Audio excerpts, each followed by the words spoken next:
Okay, so in this problem it says, in an amusement park, ride passengers stand inside of a 8 meters radius cylinder.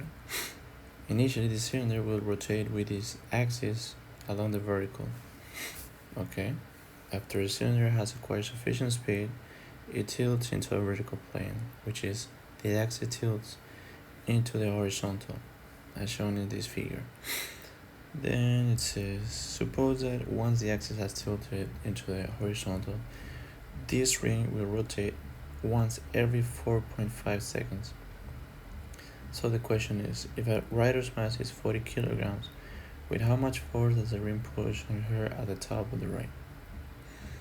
Okay, so first we'll draw what's happening here. We have the mass is on top, right here, and we know that the mass is going to be 40 kilograms. So if we choose the acceleration to go downwards, in this case it will go downwards, the weight is positive and the force that is going down is also positive. So we could say the following. You could say that the sum of all the forces is going to be mass times acceleration, or mass times v squared over r, because it's a cylinder. So mass times acceleration, we know it's going to be positive force n plus the weight. So we equal that to mv squared over r, and we end up with the force being equal to mv squared over r minus the weight.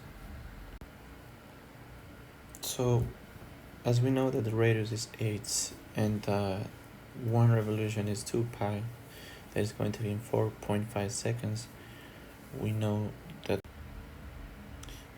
the angular velocity is going to be 2 pi over 4.5, and that's going to give us 1.4 radians per second.